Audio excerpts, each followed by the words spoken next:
Muita gente tem o desejo de ver a sua silhueta melhorada em frente ao espelho. Por isso, a cada ano aumenta a procura por cirurgia plástica. O Brasil já ocupa a segunda posição no ranking mundial em reparações estéticas. E a lipoaspiração é a campeã dos pedidos com 129% da preferência. Mas para realizar qualquer procedimento com segurança, é necessária a orientação de um profissional da área, reconhecido pela Sociedade Brasileira de Cirurgia Plástica. Por isso, nós viemos hoje até o consultório do Dr. Aldo Fachinelli para falar sobre o assunto. Tudo bem, doutor Aldo? Bem-vindo ao programa Vida Saudável Unimed. Tudo bem, bom dia a todos. Doutor, a que o senhor atribui esse aumento da procura por cirurgia plástica? Qual é a principal motivação? Em primeiro lugar, o Brasil é um país tropical e nós temos uma grande orla marítima e a população frequenta muito seguidamente a praia, e isso faz com que o corpo das pessoas apareça. E por isso então é que as pessoas procuram, especialmente nos meses de inverno, se colocar de forma estética apresentável, fazendo cirurgias estéticas e mesmo procedimentos estéticos para que, ao chegar o verão, elas possam estar aparentemente bem com seus corpos e também com as suas mentes quando se expõem aos olhos dos outros.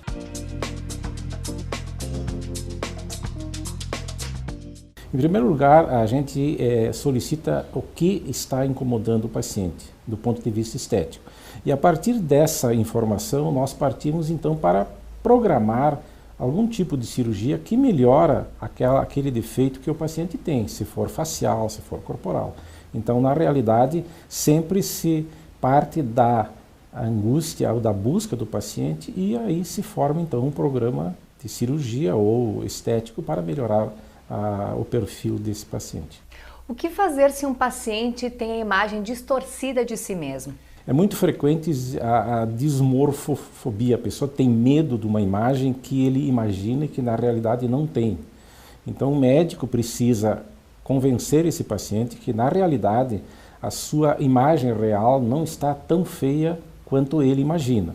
Em alguns casos, não muito frequentes, às vezes até um pouco raros, esses pacientes têm que ser encaminhados a um psicólogo ou a um psiquiatra para fazer um tratamento, porque na realidade são pacientes que querem uma imagem que praticamente não se consegue obter. É levado em conta, doutor, além das condições de saúde do paciente, os hábitos de vida, os fatores genéticos, o que mais pode interferir no resultado final de uma cirurgia plástica? Bom, em primeiro lugar, a gente avalia o histórico do paciente, não só o histórico cirúrgico, mas também de doenças. E claro que se o paciente é hipertenso, diabético, tem alguma outra doença crônica, a cirurgia tem que ser muito bem avaliada e também tem que ser feita uma avaliação laboratorial e de imagem para se programar a cirurgia, sob pena de se ter consequências desastrosas ou até complicações fatais, se não for feita uma avaliação prévia bem apurada. Os fatores genéticos influenciam? Certamente, a cicatrização está muito ligada à genética do paciente. Então, alguns pacientes que têm familiares com cicatrizes de má qualidade podem eventualmente ter uma cicatrização alterada. Isso seria não um fator genético, mas uma certa incidência familiar. Normalmente, o fumo ou a pessoa que se expõe muito ao sol, isso pode prejudicar a cicatrização. E é claro, a pessoa que está desnutrida, ou que tem uma doença, ou que precisa usar um tipo de medicamento como o corticoide que interfere na cicatrização, esses pacientes podem ter alguma alteração cicatricial no pós-cirúrgico. O resultado pode sofrer modificações posteriores? Normalmente, a gente nunca pode garantir a permanência do resultado, porque não se sabe como vai evoluir a saúde desse paciente, os hábitos desse paciente e mesmo a parte física desse paciente. Então, normalmente, as cirurgias não podem ser garantidas como um resultado definitivo, e sim como um resultado transitório, e muitas cirurgias devem ser repetidas porque, claro, com o passar do tempo, com o envelhecimento da pele, com a degeneração dos tecidos corporais, muitos resultados eles sofrem alterações e a cirurgia precisa ser refeita. Então, não se pode prometer um resultado definitivo, e sim um resultado transitório por um período de tempo, que pode ser curto ou pode ser bastante longo, de acordo com a característica de cada paciente. Em que casos a cirurgia plástica deve ser reparadora de uma cirurgia anterior? Normalmente, toda cirurgia reparadora, ela também é estética. Então, se você faz uma cirurgia de rinoplastia, de correção de nariz, e com o passar dos anos, esse paciente tem alguma alteração corporal, fisiológica ou mesmo de doença, esse nariz pode sofrer alterações estéticas e pode sofrer, então, uma chamada cirurgia reparadora ou um segundo tempo, ou uma cirurgia corretiva, ou uma melhoria daquilo que foi feito na primeira cirurgia. Doutor, existe uma idade recomendada para se submeter a um processo cirúrgico ou o limite vai ser estabelecido pelas condições de saúde do paciente? Existem técnicas específicas, como por exemplo, nós falamos sobre a orelha de abano, que pode ser feita em pessoas mais jovens, com 6, 7 anos de idade. E outras cirurgias, como a plástica de mama ou a lipoaspiração, é mais interessante fazer pós a puberdade, ou seja, um paciente já com o corpo de adulto, porque você vai se proporcionar uma melhora estética mais duradoura e melhor para o paciente. Se a cirurgia é feita muito precocemente, depois essa paciente tem uma modificação corporal, essa cirurgia deve ser repetida muito precocemente e isso não é muito indicado. Então, algumas cirurgias têm que ser programadas após a puberdade e com o corpo mais ou menos de adulto. Isso acontece em torno de 17, 19 anos de idade.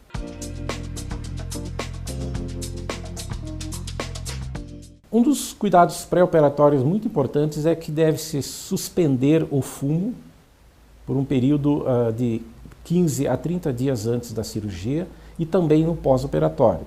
E também esse paciente no pré-operatório não pode estar com doenças agudas, como doenças pulmonares, doenças infecciosas, doença gripal, porque isso pode interferir no resultado da cirurgia.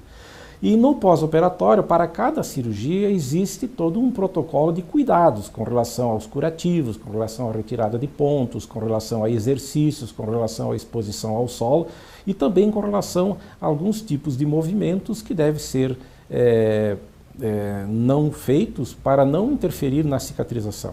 Agora, há algumas cirurgias que exigem mudanças de hábitos de vida, como por exemplo a própria lipoaspiração, em fazer uma dieta alimentar, em ter mais cuidado, porque essa gordura pode voltar a se acumular. Pode. Então, sempre que se programa uma cirurgia, se faz um processo de programação cirúrgica, se recomenda ao paciente que ele se cuide no pós-operatório, especialmente com relação à alimentação, especificamente para a lipoaspiração. Porque muitos pacientes chegam no consultório e dizem, olha, eu vou fazer uma lipoaspiração, depois eu não vou me cuidar mais, eu vou comer aquilo que eu gosto. Então, na realidade, essa gordura que foi retirada, ela não volta mais. Mas as células gordurosas que permaneceram no corpo da paciente ou do paciente, elas podem sofrer uma hipertrofia, um aumento de volume se o paciente abusar na alimentação. Então, a gente sempre recomenda que haja, não só no pós-operatório, mas de uma maneira geral, sempre na vida das pessoas, até por uma questão de saúde, que se mantenha uma alimentação balanceada e equilibrada, sem exageros de nenhum tipo. Como minimizar riscos na hora da cirurgia? O risco cirúrgico ele sempre existe em qualquer tipo de cirurgia, não só na cirurgia plástica. Para se minimizar, para diminuir o risco de uma cirurgia estética, em primeiro lugar tem que ser feita uma boa avaliação clínica no pré-operatório, uma avaliação laboratorial e eventualmente uma avaliação de imagem, com ecografias, com tomografias, ou raio-x, quando se faz cirurgias, por exemplo, de nariz ou outras estruturas, para que não ocorram sobressaltos e complicações durante a cirurgia. Então, a avaliação pré-cirúrgica e a avaliação pré-anestésica é muito importante no sentido de se prevenir riscos cirúrgicos. Se tudo estiver bem, mesmo assim, ainda existe algum risco, porque a gente está lidando com pessoas, com seres humanos, e cada pessoa tem uma certa característica. É claro que a cirurgia tem que ter seus limites, especialmente a lipoaspiração. É recomendável não ultrapassar 5 litros de gordura aspirada, sob pena de você ter a necessidade de fazer transfusão sanguínea E também esse paciente pode sofrer algumas alterações, tipo tromboembolias ou embolias, que possam causar complicações. E a lipoaspiração, os pacientes acham, por não ter quase cicatriz, são pequenos furinhos que se colocam em alguns pontos do corpo, que quase não tem risco cirúrgico. A lipoaspiração, tem que se notar, ela tem uma cicatrização muito grande por baixo da pele. E essa cicatrização é tão importante quanto um corte cirúrgico que se realiza na pele. Então isso tem que ser levado em conta. Então a cirurgia, ela tem o seu limite. A gente tem que respeitar esse limite sob pena de ter complicações. É possível fazer várias plásticas de uma só vez? Existem recomendações de cirurgias associadas, especialmente em áreas contíguas. Por exemplo, pode-se fazer uma cirurgia de pálpebras, uma cirurgia de nariz, um lift facial ou com cirurgia de orelha, ou um lift facial com rinoplastia.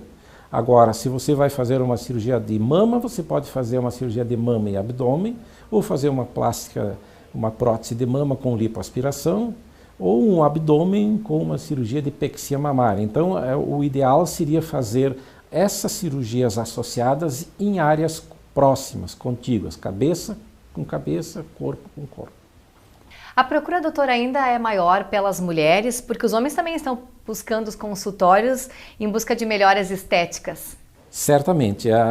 No início da minha profissão, 90% dos pacientes eram mulheres e 10% eram homens. Hoje eu diria que os homens são 30% da clínica de cirurgia plástica. E o homem procura fazer lipoaspiração, o homem procura fazer rinoplastia, procura fazer cirurgia de pálpebras, o homem procura fazer lifting facial para retirada de rugas e o homem procura muito também fazer cirurgia de microimplante de cabelos, especialmente porque nós estamos numa região em que de descendência italiana e há uma alta incidência de calvície nessas pessoas. Então o homem também procura se colocar na mídia ou frente às pessoas com uma aparência mais adequada, com uma aparência mais agradável.